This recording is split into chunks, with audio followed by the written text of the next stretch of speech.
ఇది నాది అని చెప్పి నా సొంతమని మూడవ మంత్రి గారు బయలుదేరినారు. ఇక ఈ ముగ్గురు మంత్రులు క్రెడిట్లో పోయి ఇప్పుడు 15వ తారీఖు నాడు ముఖ్యమంత్రి గారు పోతారట. ఇక రాష్ట్రంలో సీతారామ ఎత్తిపోతల పథకం ఈరోజు గౌరవ కేసీఆర్ గారు తన ఇష్టమైన ప్రాజెక్టుగా ఆయన గారు రూపొందించినటువంటి ఆయన గారు నిర్మించినటువంటి ఈ ప్రాజెక్టు పైన క్రెడిట్ కొట్టేయడానికి కాంగ్రెస్ ప్రభుత్వం ఆపసోపాలు పడతా ఉంది. ఈ ప్రభుత్వ వైఖరి గమనిస్తే ఎట్లా ఉందంటే ఔరోం కి షాదీ మే అబ్దుల్లా దివానా అనే సామెత గుర్తొస్తూ ఉంది. 10 సంవత్సరాల్లో బీఆర్ఎస్ ప్రభుత్వం చేసిన కృషి, ఈ ఫలితాలను సాధించిన గొప్ప విజయాలను తమ విజయాలుగా చెప్పుకునేందుకు కాంగ్రెస్ పార్టీ పడుతున్న ఆపసోపాలు, ఈ సర్కారు పడుతున్నటువంటి ఫీట్లను చూస్తూ ఉంటే నవ్వొస్తూ ఉంది. ఖమ్మం జిల్లా కరువు బాధలు తీర్చాలని సీతారామ ప్రాజెక్టు నిర్మాణానికి సంకల్పం చేసింది కేసీఆర్ గారు. పవిత్రమైన లక్ష్యంతో చేపట్టినటువంటి ఈ ప్రాజెక్టుకు సాక్షాత్తు సీతారామచంద్రుల వారి పేరే ఉండాలని చెప్పి, వారి పేరు పెట్టుకుంటే ఈ ప్రాజెక్టు శరవేగంగా పూర్తవుతుందని చెప్పి ముఖ్యమంత్రిగా ఆ రోజు కేసీఆర్ గారు నిర్ణయించారు. అనతి కాలంలో ఎన్నో అడ్డంకులు సృష్టించినప్పటికీ కూడా గత కాంగ్రెస్ నాయకులు కోర్టుల్లో కేసులు వేసి అనేక అడ్డంకులు సృష్టించే ప్రయత్నం చేసినా కూడా ఎప్పటికప్పుడు సమస్యల్ని పరిష్కారం చేస్తూ ఈ ప్రాజెక్టును వేగంగా నిర్మించే ప్రయత్నం చేసింది ఆనాటి బీఆర్ఎస్ ప్రభుత్వం. ఇలా ప్రభుత్వం మారినందువల్ల ప్రారంభించే అవకాశం కాంగ్రెస్ పార్టీకి, ముఖ్యమంత్రి రేవంత్ రెడ్డికి వచ్చింది. ఇక రిబ్బన్ కట్టింగ్ అవకాశం వచ్చింది కదా అని ప్రాజెక్టు కట్టినట్లు కటింగ్ ఇచ్చే ప్రయత్నం చేస్తే జనం నవ్వుకోరా? రిబ్బన్ కట్టింగ్ అవకాశం వచ్చిందని ప్రాజెక్టే తాను కట్టినట్లు కటింగ్ ఇచ్చే ప్రయత్నం చేస్తే ప్రజలు నవ్వుకుంటారు.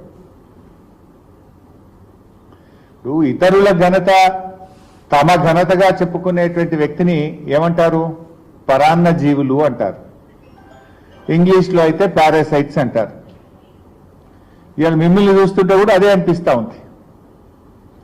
ఒక ప్రాజెక్టు కట్టాలంటే దానికి సర్వే జరగాలి, డిపిఆర్ తయారు కావాలి, భూసేకరణ జరగాలి, టెండర్ల ప్రక్రియ జరగాలి, నిర్మాణానికి నిధులు సమకూర్చాలి. ఇవన్నీ దశలు పూర్తి కావాలంటే మరి ఎందుకు తెస్తారా? ఇవి ఏమవసరం ఉందిరా? ఇవన్నీ దశలు పూర్తి కావాలంటే కనీసం కొన్ని సంవత్సరాలు పడుతుంది. 7-8 నెలల లోపలనే మీరు కట్టేసిండ్రు ఈ ప్రాజెక్టు. 7-8 నెలల డిపిఆర్ తయారైంది, మీరు టెండర్లు పిలిచిండ్రు, సర్వేలు చేసిండ్రు, ల్యాండ్ ఎక్విజిషన్ చేసిండ్రు, పంపులు మోటార్లు తెచ్చి బిగించిండ్రు, సబ్స్టేషన్లు కట్టిండ్రు. 8 నెలల మొత్తం మీరు తయారు చేసి ఇనాగ్రేషన్ చేస్తుండ్రా? నవ్వుకుంటున్నారు జనం మీ యొక్క దాన్ని చూసి. అరే రోజు ఒక్క మంత్రి పోతున్నాడు, పడిపోతున్నాడు, వాళ్ళ మధ్య పోటీ నడుస్తుంది. ఇప్పుడు ఫస్ట్ సమస్య ఏంటంటే రోజు పేపర్లు చూస్తుంటే ముగ్గురు ఖమ్మం జిల్లా మంత్రుల మధ్య పోటీ నడుస్తుంది. ఒక ఆయన పోగానే తెల్లారి ఇంకో ఆయన పోతాడు, తెల్లారి ఇంకో ఆయన పోతాడు.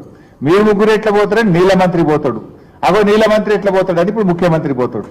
ఇది నడుస్తుంది ఖమ్మం జిల్లాలో. గమ్మత్ ఏంటంటే పోనీ మీరు చేసిన దానికి ఏదైనా చెప్పుకునే ప్రయత్నం చేసినా బాగుండు. ఇలా బీఆర్ఎస్ ప్రభుత్వం చేసిన దాన్ని తమ ఘనతగా చెప్పుకునేటువంటి పరిస్థితికి, అంటే ఒక పరాన్న జీవులుగా ఈ కాంగ్రెస్ పార్టీ ప్రభుత్వం నాయకులు వ్యవహరిస్తూ ఉన్నారు. ఇది ఎట్లుందంటే మొన్నటిదాకా చూసిండ్రు మీరు, మేము అసెంబ్లీలో కూడా చెప్పినాం. 30,000 ఉద్యోగాల కథ ఎట్లున్నదో సీతారామ ప్రాజెక్టు కథ కూడా గట్లనే ఉన్నది. ఎందుకంటే వీళ్ళు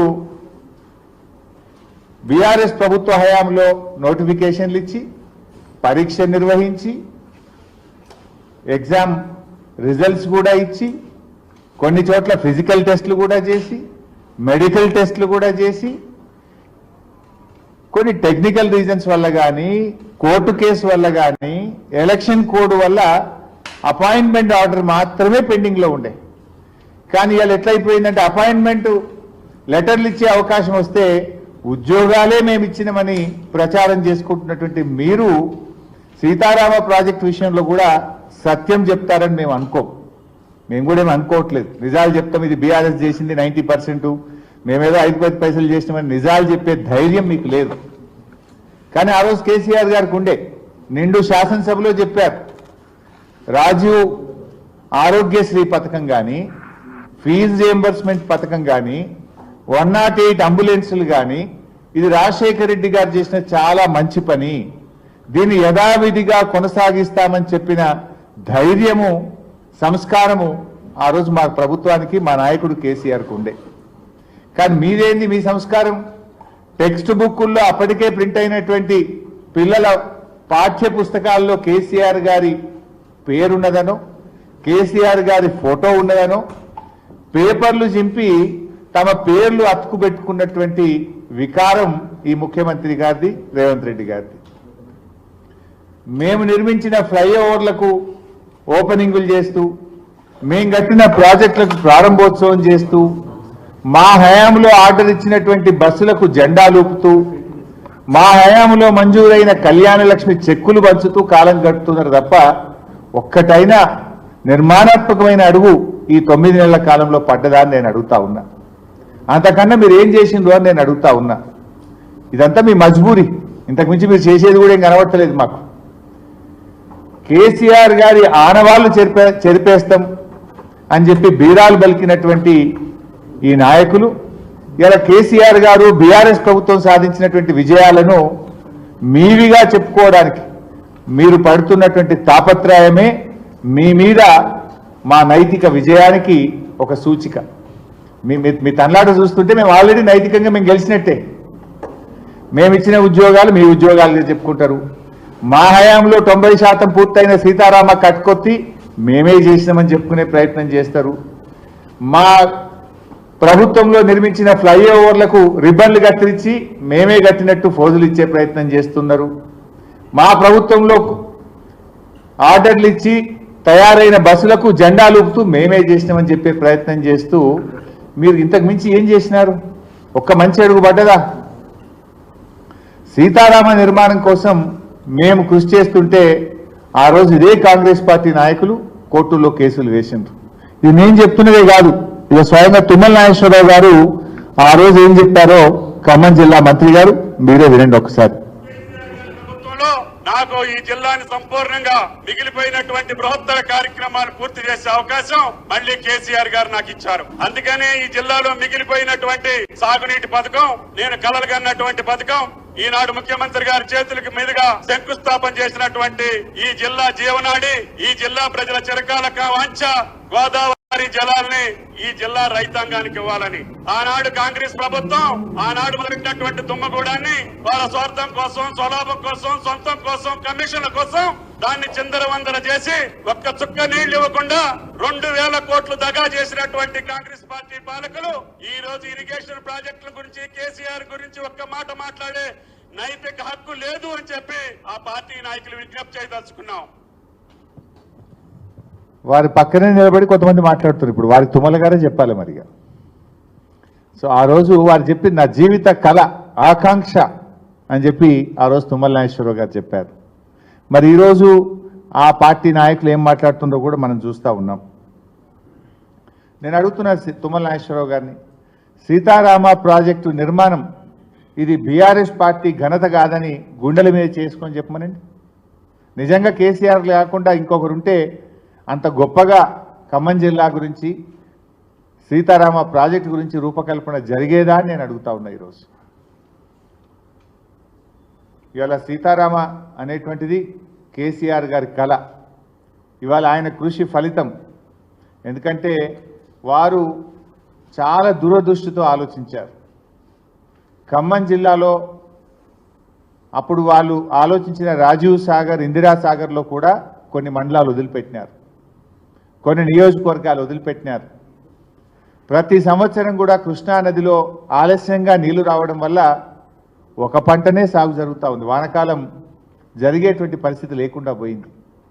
ఆ జిల్లా గోదావరి నదిని ఒడిసి పట్టుకొని అత్యంత ఎక్కువ పరివాహక ప్రాంతం ఉన్నటువంటి జిల్లా ఖమ్మం జిల్లా. స్వాతంత్రం వచ్చినప్పటి నుంచి ఎంతోమంది పాలకులు ఎన్నో పార్టీలు వచ్చిపోయినాయి, కానీ ఖమ్మం జిల్లాకు చుక్క గోదావరి నీళ్ళు ఇచ్చిన పాపాన పోలేదు. అందుకే కేసీఆర్ గారు ఖమ్మం జిల్లా 2 పంటలు పండాలి, 2 పంటలు పండేటువంటి జిల్లాగా ఖమ్మం జిల్లాను మార్చాలని చెప్పి వారు సీతారామ ఎత్తిపోతల పథకానికి రూపకల్పన చేసినారు. వాస్తవానికి గత రాజీవ్ సాగర్ కానీ ఇందిరాసాగర్లో వాళ్ళు పెట్టిన నీటి సామర్థ్యం 3000 క్యూసెక్కులు మాత్రమే. కానీ కేసీఆర్ గారు 9000 క్యూసెక్కులు ప్రతిరోజు తీసుకునే విధంగా సీతారామ రూపకల్పన చేసినారు. అంటే 3 అంతలు. మీరు 3000 క్యూసెక్కులు పెడితే 9000 క్యూసెక్కులు గోదావరి నుంచి తెచ్చే విధంగా కేసీఆర్ గారు ఆలోచించారు. ప్రాజెక్ట్ అంటే 100 ఏళ్ల కోసం కడతాం, ఏదో ఒక రోజు కోసమో ఓట్ల కోసమో ఆలోచించేది కాదు. భవిష్యత్ తరాల కోసం 100 ఏళ్ల తర్వాత ఉండేటువంటి అవసరాలను దృష్టిలో పెట్టుకొని ప్రాజెక్ట్ నిర్మిస్తారు. కేసీఆర్ గారు అటు కృష్ణా జలాలు రోజు రోజుకు తగ్గిపోతూ ఉన్నాయి, కృష్ణాలో నీళ్లు రాకపోయినా గోదావరి నీళ్లతో సాగర్ ఆయకట్టును కూడా సప్లిమెంట్ చేయాలని ఆలోచన చేశారు. ఖమ్మం జిల్లాలోని ప్రతి మండలానికి, ప్రతి గ్రామానికి, ప్రతి ఎకరానికి సాగునీరు అందించే విధంగా సీతారామ ప్రాజెక్టును రూపకల్పన చేసినారు. అంత గొప్పగా ఆలోచించింది. దీన్ని మేం చేసినామంటారు. ఏం చేసింది మీరు? ఇవాళ ఈ ప్రాజెక్టులో చూస్తే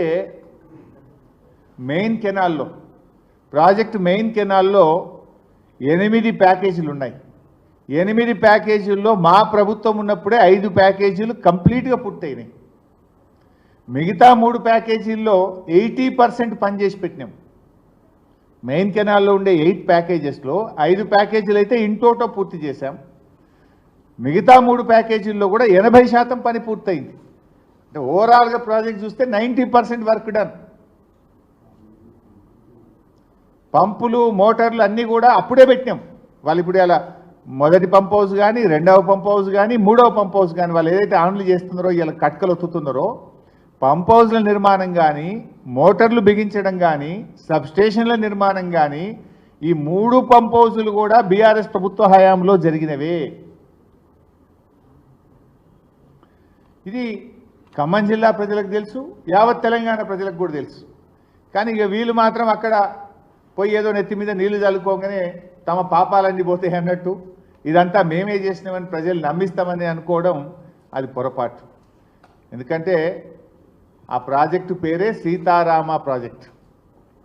శ్రీరామచంద్రుడు సత్యవాక్ పరిపాలకుడు,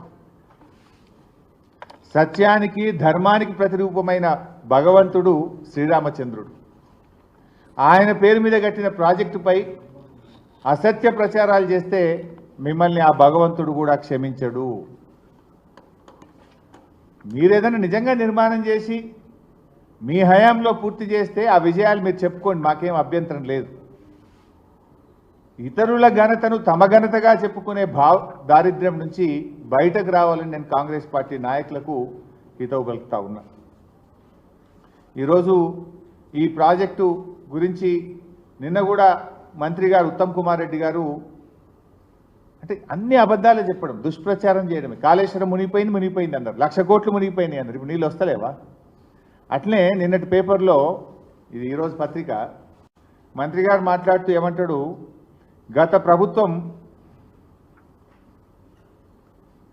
ఈ ప్రాజెక్టును ప్రారంభించిన నీటి కేటాయింపులు జరగలేదని, కాంగ్రెస్ ప్రభుత్వం వచ్చాకే కేంద్రంతో సంప్రదింపులు జరిపామని, తద్వారా ప్రాజెక్టుకు 67 టీఎంసీల నీటిని కేటాయించినట్లు ఉత్తమ్ కుమార్ రెడ్డి గారు చెప్పారట.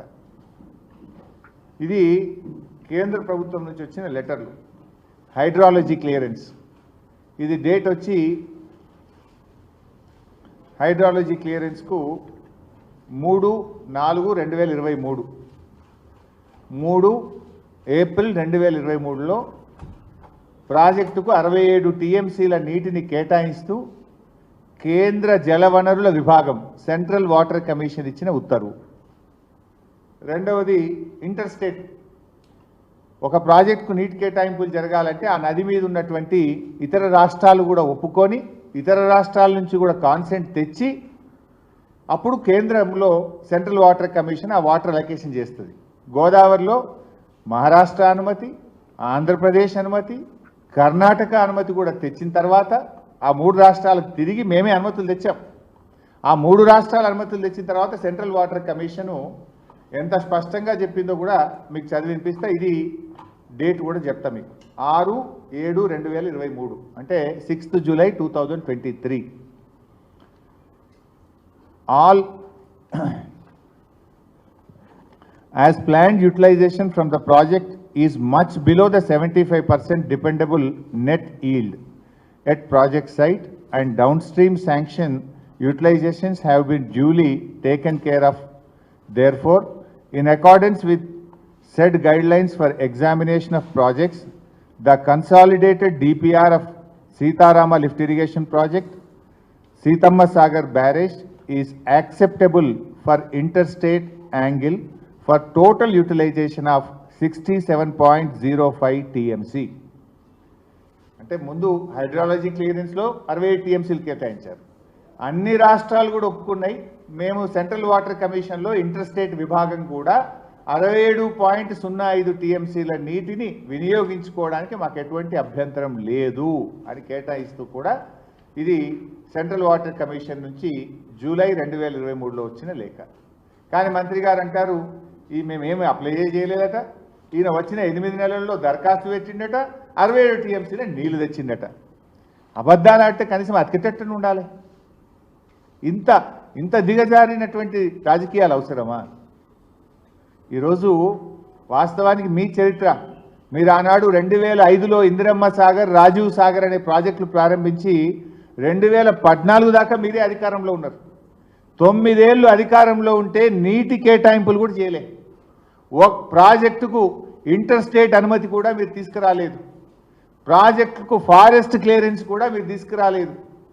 9 ఏళ్లలో ప్రాజెక్టు పూర్తి చేయడం కాదు, 9 ఏళ్లలో కనీసం అనుమతులు కూడా తేనటువంటి ఘనత ఈ కాంగ్రెస్ ప్రభుత్వాన్ని. 2005 to 2014 ఇదే బట్టి విక్రమార్క గారు డిప్యూటీ స్పీకర్గా క్యాబినెట్ ర్యాంకులో ఉన్నా ఆ రోజు ఖమ్మం జిల్లా ప్రాజెక్టును మీరు పట్టించుకోకపోవడం వల్ల 9 ఏళ్లలో అనుమతులు కూడా మీరు సాధించలేదు. ఇవాళ ఈ ప్రాజెక్టు ఏ రకంగా చూసినా గతంలోని ఇందిరాసాగర్, రాజీవ్ సాగర్ల కంటే ఈ యొక్క ప్రాజెక్టు ఖమ్మం జిల్లాకు ఒక వరప్రదాయం. మీరు చూస్తే ఈరోజు ఇందిరాసాగర్ అంతర్రాష్ట్ర ప్రాజెక్టుగా మారిపోయింది. దాని హెడ్ వర్క్స్ ఏమో ఆంధ్రాలు ఉంటాయి, పారకం తెలంగాణలో ఉంటుంది. అంటే ప్రతిరోజు ఆంధ్ర మీద ఆధారపడి మనకు నీళ్ళు వచ్చేటువంటి పరిస్థితి. ఆ సమస్యను తొలగించడం కోసం మనము ఇందిరాసాగర్, రాజీవ్ సాగర్లను మార్చుకొని రీఇంజనీరింగ్ చేసుకొని సీతమ్మ సాగర్ ప్రాజెక్టును మనము ఈ ప్రాజెక్టును రూపకల్పన చేసుకున్నాం. ఆ రోజు రాజీవ్ సాగర్, ఇందిరాసాగర్లో 10 పంపింగ్ స్టేషన్లు ఉండే. ఎక్కువ పంపింగ్ స్టేషన్లు ఉంటే ఎక్కువ సమస్యలు వస్తాయి. కేవలం దాన్ని 4 పంపింగ్ స్టేషన్లకే తగ్గిస్తూ మనము ఈ ప్రాజెక్టును రూపకల్పన చేసుకున్నాం. ఆ రోజు ప్రాజెక్టులో ఉన్న ఆయకట్టు చూస్తే 3,24,000 ఎకరాలు ఉంటే ఇవాళ 6,74,000 ఎకరాలకు ఆయకట్టు కూడా పెంచుకోవడం జరిగింది. ఆ రోజు 27 TMCల నీటి కేటాయింపు ఉంటే ఇవాళ 67 TMCల నీళ్లను కేటాయించింది బీఆర్ఎస్ ప్రభుత్వం. ఆ రోజు బ్యారేజ్లో 1.2 నిల్వ సామర్థ్యం ఉంటే దాన్ని 36 TMCల నిల్వ సామర్థ్యానికి దుమ్ముగూడెం బ్యారేజ్ దగ్గర మనం పెంచుకున్నాం. మరి ఆ రోజు ఖమ్మం జిల్లాలోని తిరుమలాయిపాలెం కానీ, కూసుమంచి కానీ, నెలకొండపల్లి మండలం కానీ, ఖమ్మం రూరల్ మండలం కానీ, ముదిగొండ మండలానికి చుక్క నీరిచ్చే అవకాశం లేకుండే. ఆ రోజు రాజీవ్ సాగర్, ఇందిరా సాగర్లో కొన్ని మండలాలను, కొన్ని నియోజకవర్గాల్ని వదిలిపెట్టినారు. అవి కరువు పీడిత ప్రాంతాలు, తాగడానికి నీళ్లు లేక కష్టపడ్డటువంటి ప్రాంతాలకు ఆ రోజు మీరు అవకాశం కల్పించలే. కానీ సీతారామ ప్రాజెక్టులో ఈ తిరుమలాయపాలెం, కూసుమంచి, నేలకొండపల్లి, ఖమ్మం రూరల్, ముదిగండతో పాటు ప్రతి ఎకరానికి ఖమ్మం జిల్లాలో నీళ్ళు వచ్చే విధంగా మేము రూపకల్పన చేసుకోవడం జరిగింది. మహబూబాద్ మరి మన డోర్నకల్ ప్రాంతానికి కూడా నీళ్ళు వచ్చే విధంగా రూపకల్పన చేసుకోవడం జరిగింది. ఇంకోటి ఏంటంటే సాగర్ గురించి మనందరికీ తెలుసు. ఇప్పుడు పైన కర్ణాటక ఆల్మట్టి కట్టిన తర్వాత, పైన యూటిలైజేషన్ పెరిగిన తర్వాత ఆగస్టు సెప్టెంబర్లో కానీ మనకు నాగార్జున సాగర్కు నీళ్ళు వస్తలేవు. అంటే మొదటి పంట పోతా ఉంది ప్రతిసారి. నాట్లు ఎప్పుడన్నా వచ్చినా ఆలస్యంగా పడతా ఉన్నాయి. 2 పంటలు పండే పరిస్థితే లేదు, ఒకటే పంట, అది లేటుగా వేసుకునేటువంటి పరిస్థితి వస్తూ ఉంది. ఇవాళ ఏమైతుంది, ఖమ్మం జిల్లా సీతారామ అనేది మన దుమ్ముగూడెం దగ్గర కట్టుకున్న బ్యారేజు 365 రోజులు నీళ్లు ఉంటాయి అక్కడ. దాంట్లో జూన్ నెలలోనే లిఫ్టింగ్ చేసుకుంటే జూన్లోనే ఖమ్మం జిల్లా రైతులు నాట్లేసుకునే అవకాశం వస్తుంది. బంగారమోలే 2 పంటలు పక్కాగా పండే జిల్లా ఈ రాష్ట్రంలో ఖమ్మం జిల్లా అవుతుంది. ఆ రకంగా మేము రూపకల్పన చేసినాం. ఇలా బ్యారేజ్ మనం పెంచుకోవడం ద్వారా కొత్త బ్యారేజ్ కట్టుకుంటే అద్భుతంగా 36 టీఎంసీల నిల్వ సామర్థ్యం ఉంటుంది. జూన్లోనే మోటార్ లాంచ్ చేసుకుంటే జూన్లోనే ఖమ్మం జిల్లా మొత్తం నాట్లు పడుతుంది. మన కృష్ణా జలాలు వచ్చినా రాకపోయినా, సాగర్ నిండినా నిండకపోయినా, అటు సాగర్ ఆయకట్టు ఖమ్మం జిల్లాలోని ప్రతి ఎకరా 2 పంటలు పండే విధంగా ఈ యొక్క సీతారామ ప్రాజెక్టును బీఆర్ఎస్ ప్రభుత్వం రూపకల్పన చేసింది. మీరు అది కనీసం కలనన్నగన్నారా? కలలోనైనా మీకు ఇటువంటి ఆలోచన వస్తుందా? ఇలా కేసీఆర్ గారు ఇంత గొప్పగా ఆలోచిస్తే కనీసం ఒక మంచి మాట చెప్పకపోయినా మీరు బురద జల్లే ప్రయత్నం. ఇదేదో తమ క్రెడిట్గా చెప్పుకుంటే ఖమ్మం జిల్లా ప్రజలు, రాష్ట్ర ప్రజలు నవ్వుతారు. ఏం చేసిందని మీరు ఇవాళ పాలేరు కానీ, వైరా కానీ, లంకా సాగర్ రిజర్వాయర్లు స్టెబిలైజ్ అవుతాయి. కొన్ని సంవత్సరాలు చుక్క నీళ్ళు లేవు. పాలేరుల డ్రింకింగ్ వాటర్ ఉంది ఖమ్మం జిల్లా. ఇలా ఖమ్మం పట్టణానికి 3 రోజులకోసారి 2 రోజులకోసారి మంచినీళ్ళు వస్తున్నాయి. రేపు సీతారామ పాలేరుకు లింక్ అయితే తాగునీటికి సాగునీటికి ఢోకా లేకుండా పాలేరు రిజర్వాయర్ 365 రోజులు నిండు కుండలాగా ఉండే విధంగా పాలేరుకు సీతారామ ప్రాజెక్టుని కలిపాం మేము. సాగర్లో నీళ్లున్నా లేకపోయినా, కృష్ణాలో వరద వచ్చినా లేకపోయినా, పాలేరు, వైరా, లంకా సాగర్ రిజర్వాయర్లు 365 రోజులు గోదావరి జలాలతో కలకలలాడే విధంగా తెచ్చాం. ఈ 3 రిజర్వాయర్లే కాదు, ఖమ్మం జిల్లాలో ఉండే 3000 చెరువులకు ఈ ప్రాజెక్టు ద్వారా లింక్ చేయడం జరిగింది. ఈ 3000 చెరువులు, ఈ 3 రిజర్వాయర్లు ఇవన్నీ కూడా ఇంటర్లింక్ చేసి అటు సాగర్ ఆయకట్టుకు, కొత్త ఆయకట్టుకు కూడా నీళ్లు ఇచ్చే విధంగా రూపకల్పన చేసినాం. చాలా సందర్భాల్లో టెయిల్ ఎండ్ అయి ఖమ్మం జిల్లాకు సాగర్ నీళ్లు రాక పంటలు ఎండిపోయిన పరిస్థితులు, రైతులు ధర్నాలు చేసినటువంటి పరిస్థితులు. ఆ ప్రజల కళ నెరవేర్చాలని 3,40,000 ఎకరాల సాగర్ ఆయకట్టు సీతారామ ప్రాజెక్టు ద్వారా స్థిరీకరణ చేసేటువంటి ప్రయత్నం కూడా చేశాం. ఆనాడు రాజీవ్ సాగర్, ఇందిరా సాగర్లో జల విద్యుత్ ఉత్పత్తి లేదు. కానీ ఈరోజు సమ్మక్క బ్యారేజ్లో, ఈరోజు సీతమ్మ బ్యారేజ్లో 280 మెగావాట్ల విద్యుత్ ఉత్పత్తికి కూడా మనం సీతమ్మ బ్యారేజ్లో రూపకల్పన చేయడం జరిగింది. ఇవాళ కేంద్రం నుంచి కూడా అటవీ అనుమతులు కానీ, హైడ్రాలజీ క్లియరెన్స్ కానీ, ఇంటర్స్టేట్ క్లియరెన్స్ కానీ, మోటా క్లియరెన్స్ కానీ అనేక అనుమతుల్ని కూడా సీతమ్మ సాగర్కు ఈ ప్రాజెక్టు కూడా బీఆర్ఎస్ ప్రభుత్వం సాధించింది. అంతేకాకుండా స్వయంగా కేసీఆర్ గారే ఆనాటి జల విద్యుత్ శాఖ మంత్రి దగ్గరికి వెళ్ళి మరి వారితో కూర్చొని భరత్ సింగ్ షెకావత్ గారితో మాట్లాడి ఈ ప్రాజెక్టుకు అనుమతులు సాధించారు. స్వయంగా ముఖ్యమంత్రిగా తానే పలుసార్లు కేంద్ర జలవనరుల మంత్రి గారి దగ్గరికి వెళ్ళడం జరిగింది. మరి అదేవిధంగా ఆ రోజు రాజీవ్ సాగర్, ఇందిరా సాగర్లో 18 కిలోమీటర్ల కిన్నెరసాని అభయారణ్యం ఉండే wild life forest. Wild life forest ఉంటే దానికి సుప్రీంకోర్టు అనుమతి ఇవ్వాలి. 2005లో మీరు ప్రాజెక్టు కొబ్బరికాయ కొట్టి 2014 వరకు అధికారంలో ఉంటే 9 ఏళ్లలో వైల్డ్ లైఫ్ క్లియరెన్స్ కూడా మీరు తీసుకురాలి. ఖమ్మం జిల్లాకు నీళ్ళు ఇచ్చే ఉద్దేశం మీకు లేకుండే, మీకు ఆ సిన్సియారిటీ లేకుండే. 9 ఏళ్ళు మీరు అధికారంలో ఉన్న ప్రాజెక్టు పనులు పక్కన పెట్టండి, కనీసం వైల్డ్ లైఫ్ ఫారెస్ట్ క్లియరెన్స్ అనేది తెచ్చిందా? ఆ రాజీవ్ సాగర్, ఇందిరా సాగర్ను వైల్డ్ లైఫ్ ఫారెస్ట్లో ఇరికిచ్చారు మీరు. కానీ ముఖ్యమంత్రి గారు ఆనాడు కేసీఆర్ గారు ఆలోచించి వైల్డ్ లైఫ్ ఫారెస్ట్ నుంచి బయటకు తీసుకొచ్చి సీతారామ ప్రాజెక్టుకు మనము ఎలాంటి ఇబ్బందులు లేకుండా అన్ని అనుమతులు తెచ్చింది ఇవాళ బీఆర్ఎస్ ప్రభుత్వం. ఆ రోజు పైప్ లైన్లు మీరు 77 కిలోమీటర్లు పెట్టారు, మెయింటెనెన్స్ ప్రాబ్లమ్స్ వస్తాయి. ఆ ప్రెషర్ మెయిన్స్ను 77 కిలోమీటర్ల నుంచి 8.5 కిలోమీటర్లకు తగ్గించింది కూడా బీఆర్ఎస్ ప్రభుత్వం. ఇట్లా చెప్పుకుంటూ పోతే ఎన్నో ఆలోచనలతోని ఖమ్మం జిల్లా ఒక శాశ్వత పరిష్కారాన్ని ఇవ్వాలని చెప్పి బీఆర్ఎస్ ప్రభుత్వం మరి కృషి చేసింది. మేం చేసినటువంటి దీన్ని ఇదేదో మేమే మొత్తం కాంగ్రెస్ ప్రభుత్వం వచ్చిన తర్వాతనే ప్రాజెక్టు కొబ్బరికాయ కొట్టినట్టు, వీళ్ళు రాత్రులంతా కష్టపడి పనిచేసినట్టు ఆ క్రెడిట్ కొట్టేసే ప్రయత్నం చేస్తూ ఉన్నారు. ఏదంటే వాస్తవాలు మాట్లాడండి. తప్పకుండా ఇది మాకు చాలా సంతోషం. ఇవాళ బీఆర్ఎస్ పార్టీ కానీ మా నాయకుడు కేసీఆర్ కానీ ఖమ్మం జిల్లాకు గోదావరి జలాలు రావడం అనేటువంటిది మాకెంతో సంతోషాన్ని ఇస్తుంది. ఇలా ప్రభుత్వం మారడం వల్ల మీకు ప్రారంభోత్సవం చేసే అవకాశం రావచ్చు, దానికి మాకేం బాధ లేదు. కానీ వాస్తవాలు చెప్పండి, వాస్తవాలు మాట్లాడండి. నిజంగా ఈ ప్రాజెక్టు వల్ల ఖమ్మం జిల్లా రూపురేఖలు మారిపోతాయి. ఖమ్మం జిల్లా ఇక ముఖాన్ని మొగులుగు పెట్టి చూడాల్సిన అవసరం లేదు. ముఖాన్ని ఏ ఆల్మట్టి నిండుతుందా, తుంగభద్రలో వరదొస్తుందా, కృష్ణాలో వరదొస్తుందా అని ఎదురు చూడాల్సిన అవసరం లేదు.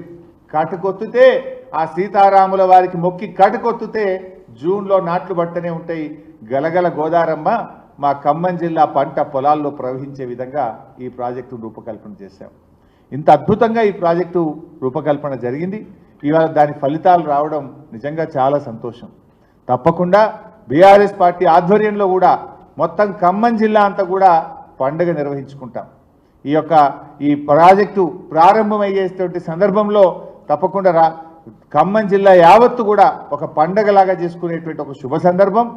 దీన్ని బీఆర్ఎస్ పార్టీ పక్షాన కూడా బ్రహ్మాండంగా ఒక పండుగను కూడా నిర్వహిస్తాం, ఒక వేడుకను జరుపుకుంటామని చెప్పి కూడా తెలియజేస్తా ఉన్నాం. మాకేమీ బేసిజాలు లేవు, మాకేం మీలాగా క్రెడిట్ స్కోరింగ్ల కోసం మేము పనిచేయలేదు. మేము నిజాయితీగా పనిచేసినాం, భవిష్యత్ తరాలను దృష్టిలో పెట్టుకొని పనిచేసినాం. ఏం చేసినా ఈ రాష్ట్రం 100 ఏళ్ల పాటు మరి చల్లగా ఉండాలి, రైతులకు మేలు జరగాలి, భవిష్యత్ అవసరాలు దృష్టిలో పెట్టుకొని పనిచేసినాం తప్ప మేము తాత్కాలికమైన పని చేయలేదు. ఇవాళ 9000 క్యూసెక్కులు పెట్టినాం.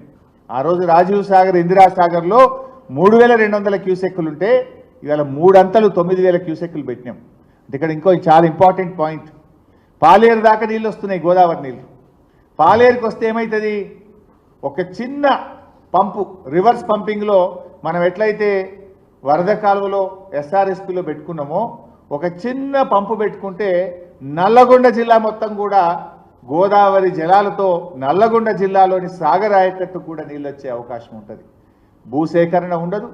అతి తక్కువ ఖర్చుతో పాలేరు బ్యాక్ వాటర్ నుంచి ఒక చిన్న లిఫ్ట్ పెట్టుకుంటే కృష్ణా జలాలు వచ్చినా రాకపోయినా నల్లగొండ జిల్లాకు కూడా గోదావరి జలాలు తీసుకుపోయే అవకాశాన్ని కూడా ఆ రోజు కేసీఆర్ గారు దృష్టిలో పెట్టుకొని ఆలోచన చేసింది. మనకేంటంటే ఆ కృష్ణా ట్రిబ్యునల్ ముందు వాదనలు అవుతున్నాయి. కృష్ణాలో మన రాష్ట్రం యొక్క వాటా సాధించాల్సినటువంటి అవసరం ఉంది కనుక అప్పుడే మనం ఆ డిపిఆర్లో పెట్టలే. ఒకసారి కృష్ణాల రైట్ఫుల్ షేర్ మనకు రాగానే ఈ పాలేరు నుంచి ఒక చిన్న పంపు పెట్టుకుంటే ఎప్పుడన్నా కృష్ణాలో వరద రాకపోయినా నీళ్లు రాకపోయినా నల్లగొండ జిల్లాకు కూడా గోదావరి జలాలు అందించేంత భవిష్యత్తు దృష్టిలో పెట్టుకొని దూరదృష్టితోని కేసీఆర్ గారి ప్రభుత్వం పనిచేసింది. ఇంత గొప్పగా మేము ఇలా రాష్ట్రం కోసం ఆలోచించినటువంటి వాళ్ళం. కానీ మీరు మాత్రం కేవలం రాజకీయ ప్రయోజనాల కోసం, మీరు చిన్న చిన్న దానికోసం మీ ప్రభుత్వం పనిచేస్తూ ఉంది. ఇవాళ ఏమైపోయింది రాష్ట్రంలో, మీరు పరిపాలన చూస్తే అంత ఆగమాగమైపోయింది రాష్ట్రం. ఎక్కడ చూసినా ఇవాళ రాష్ట్రంలో విషజ్వరాలు, రాష్ట్రంలో ప్రజలు విషజ్వరాలతో ప్రాణాలు విడుస్తూ ఉన్నారు. మంచం ఎక్కిన మాన్యమని పతాక శీర్షికన పత్రికల్లో వార్తలు వస్తూ ఉన్నాయి. దవాఖాన్లలో మంచాలు దొరకని పరిస్థితి ఏర్పడ్డది. ప్రభుత్వ ఆసుపత్రులలో బెడ్లు లేవు. చిన్న పిల్లలు కూడా చనిపోతున్నారు. ఈరోజు ఇలా 8 నెలల బాలుడు కూడా ఈరోజు విషజ్వరంతో మరి చనిపోయినటువంటి పరిస్థితి. ప్రజ్వల్ అనేటువంటి 8 నెలల బాబు డెంగ్యూతో చనిపోయిన పరిస్థితి. ఆసిఫాబాద్ జిల్లా గండిపేట గ్రామంలో 32 ఏళ్ల కాశీనాథ్, 18 ఏళ్ల పూజ అనే అమ్మాయి కూడా విషజ్వరాలతో చనిపోయింది. రాష్ట్రంలో దాదాపు 3000 డెంగ్యూ కేసులు నమోదైనవి. వేలాది మంది చికెన్ గునియా, వైరల్ ఫీవర్స్, విషజ్వరాలతో ప్రజలు బాధపడుతూ ఉన్నారు. అంటే గందరగోళం అయిపోయింది. దవాఖానాలలో మందులు లేవు. ప్రజలు చాలా ఇబ్బంది పడుతున్నటువంటి పరిస్థితి ఉన్నది. ప్రజలు విలవిల్లాడుతున్నటువంటి పరిస్థితి ఉంది. పసికందులను కుక్కలు విక్క తింటున్నాయి. హాస్పిటళ్లలో మందులు లేవు. పల్లెల్లో పారిశుద్ధ్యం పడికేసింది. 8 నెలల్లో అంతా ఎటమటం అయిపోయింది. గురుకులాల్లో మా అక్క చెప్తుంది ఎలుకలు కొరుకుతున్నాయి పిల్లలు. గురుకులాల్లో విషాహారం తిని ప్రతిరోజు పేపర్లో చూడండి 30 మందికి మరి ఆసుపత్రుల పాలైంది, 20 మంది ఆసుపత్రుల పాలైంది. ఇక్కడ విషాహారం తిన్నారు, ఎలుకలు పడ్డాయి, బల్లులు పడ్డాయి, పిల్లలకు బయలు వాంతులు పెట్టినాయి. ఏదో ఒక గురుకుల పాఠశాల, ఎస్సీ గురుకులమో, మైనార్టీ గురుకులమో, బీసీ గురుకులమో నిత్య కృత్యం అయిపోయింది రాష్ట్రంలో. ఆనాడు మా ప్రభుత్వం ఉన్నప్పుడు ఎప్పుడన్నా 6 నెలలకో ఏడాదికో ఒక్క చోట జరిగితే వీళ్ళు రాద్ధాంతం చేద్దురు. కానీ ఇలా అసలు గురుకులాల్లో పిల్లలు అనారోగ్యం పాలైనరు కానీ ఒక్క రోజు ఉంటే ఒట్టు. ప్రతిరోజు ఏదో ఒక గురుకులంలో విషాహారం తిన్నారు, పిల్లలకు జ్వరాలు వచ్చినాయి, బయలువాంతులైనాయి, దవాఖానలు పడ్డారు, ఆగమాగమవుతున్నారు. ఇలా అన్నం కారం మెతుకులతో పిల్లలు తినే ఫోటోలు కూడా చూసాం కదా మనం. కనీసం వాళ్ళకు తిండి కూడా సరిగా పెట్టలేదు. కారం వేసుకొని నూనె వేసుకొని అన్నం మెతుకులు పిల్లల్ని తినేటువంటి పరిస్థితి ఈరోజు ఈ ప్రభుత్వం తీసుకొచ్చింది. అంటే పాలన పడకేసింది.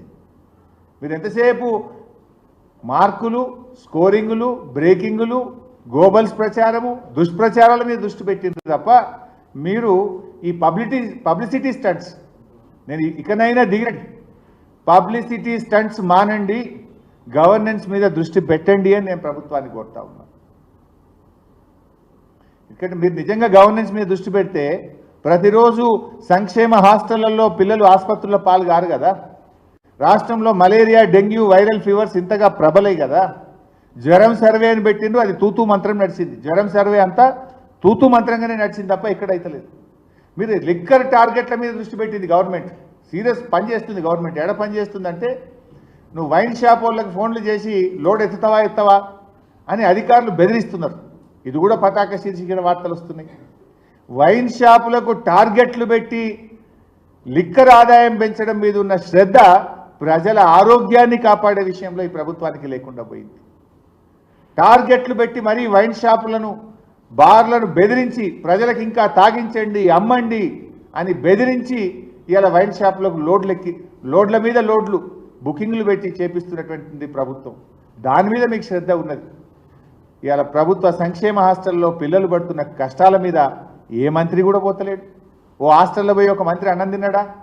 ఎక్కడన్నా ఓ హాస్టల్లో పిల్లలు ఆసుపత్రి పాలైతే ఒక్క మంత్రి గారు పరామర్శించిందా? కారం మెతుకులతో పిల్లలు అన్నం తింటే స్పందించిందా ఈ ప్రభుత్వం? దాని మీద స్పందించారు. మా ప్రభుత్వం చేసిన పనుల విషయంలో పబ్లిసిటీ కోసం మాత్రం జిమ్మిక్కులు చేస్తున్నారు.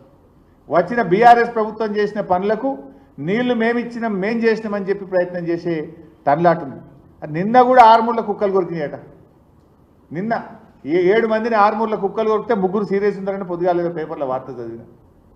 ఇది పరిస్థితి. ఒకవైపు కుక్కలు బిక్క తింటున్నాయి, ఇంకోవైపు దోమలు కుడుతున్నాయి, డెంగ్యూ ఫీవర్స్, వైరల్ ఫీవర్స్, హాస్టళ్లలో ఆగమాగం ఉన్న పరిస్థితి, ఎలుకలు కొరుకుతున్నాయి. దీని మీద మీరు ఎవరు దృష్టి పెట్టలేదు. Is it the way? ఇదా ప్రభుత్వాన్ని నడిపించేటువంటి తీరు? దాని మీద దృష్టి పెట్టండి. ఇలా మలేరియా, డెంగ్యూ, వైరల్ ఫీవర్స్తో ప్రైవేట్ ఆసుపత్రులకు పోయి ప్రజలు చాలా ఇబ్బంది పడుతున్నారు.